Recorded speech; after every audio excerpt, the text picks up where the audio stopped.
functions, we've done cranial nerves, we've done the motor system, sensory and cerebellar are quite quick. If the patient is not trying to fake symptoms, then sensation can be a nightmare and it can take you very, very long. So the two things that we want to examine with sensory examination is the spinal thalamic tract, which we do with a pin, not with a cutting or a blood drawing needle, a pin. A cutting needle cuts the skin. So you can't, if the patient will have marks the next day. So use a pin. You don't want to use the cutting needle to hurt the patient's skin. Spinal thalamic is for pain and for cold and hot pain. Dorsal columns are for joint position sense and vibration sense. And the patterns that we want to see here is a level, which will go with a spinal cord region, and stocking glove, which will go with the peripheral neuropathy. There are other patterns as well, but these are the two that I want you to know. So you take a pin. I see we have pins here. Fancy pins. Right. So, and the patient is usually exposed, right? I'm just going to explain. Because that one is easier. So if we look at the spinal thalamic sensation, you've already tested this fast soft sensation, light touch of the face. And then if that is fine, you're not going to bother really with testing with a pin on the face as well, unless you've got a very definite sensory level and you've got an onion bulb, which happens in very rare conditions of brainstem involvement. Okay, you don't have to know that. Spinal thalamic, we want to know the dermatomes. Okay, so that's how we will localize a level or see if the patient has got a peripheral neuropathy. So the face up to the vertex is the fifth cranial nerve. C1 does not go to the skin. C2 is the back of the head. C3 is the neck. C4 is the epaulette areas.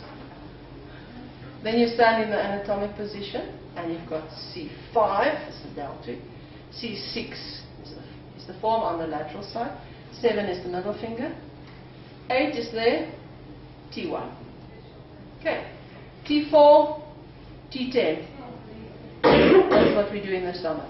And then the abdomen, in the legs, L2, L3, L4 is on the inside at the bottom, L5 goes from the outside over to the big toe, L5 goes from so over to the big toe, and S1 is on the outside of the foot. Okay, so what we do is you take a pin and you ask, can you feel here? Can you feel here? Is it the same? And then we go to C6. You can either drag the pin or you can prick the patient. The pin works. I think dragging is easier. And then you go to the finger. You go to C8, T1. Do you feel there? Do you feel in your tummy? On T10 level is on the navel level. And you go out for the legs. And then you go and you take your pin and you drag it slowly upwards. Does it change or does it stay the same? Other side, does it change or does it stay the same? And that way you will find the stocking glass sensory loss. Because if you just do that, do you feel there, do you feel there, is it the same? Yeah, it's the same. Both of them feel less, but it's the same. And then you have to look. If you drag the pin upwards, you will find the stocking glass sensory loss. Okay. We don't usually use other modalities. A pin will go with spinal thalamic. Okay. Dorsal columns, we use joint position sense. And we can use any finger, but the thumb is the easiest one. So I need somebody's thumb, please.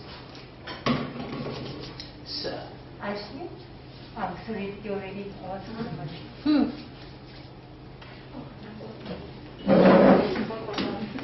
Your thumb is attached to the rest of you, so bring the rest as well.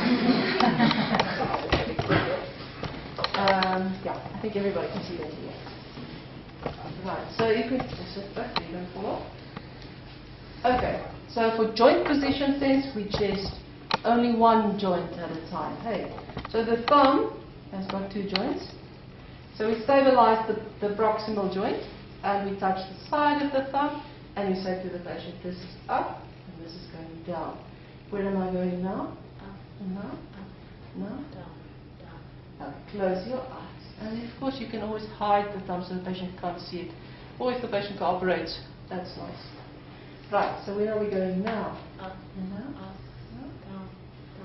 Down. I'm only moving it a millimeter. It's supposed to work, eh? She's correct. Then you compare with the other side. Up. Up. Down. Don't go. Up. Down. Up. Down. Up. Down. That doesn't work. Okay. You want to use a little bit of movement at a time, and don't do it up, down, up, down. Go up, up, up, down, down, up, down. There we go. And for the toes, do we need somebody else for toes? Okay. Alright, so for the big toe, you need to separate the big toe from the other toes. You need to put your finger in between your big toe and the other toes. And you also stabilize the proximal joint. Touch the side of the toe, up, down. Explain to the patient first, and then keep the eyes open. See, do you understand? We're going where now? And then they close their eyes. Right. So that's the dorsal column. The joint position sense for the dorsal column.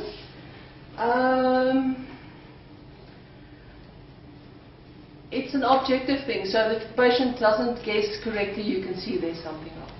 If you use the vibration sense is this one. It's a 1 to 8. It's a slower vibration. And then you put it on the patient's forehead and say, can you feel here? You're not supposed to feel the cold or the pressure, you must feel the vibration. Or on the clavicle. Clavicle is actually easier. It's better. Right. And then you start in the bony points. Right. So you go for the styloid process, go for the electron process, go for the clavicle. And there are patterns. It's the same pattern. Is it the stocking glove or is it the level? So,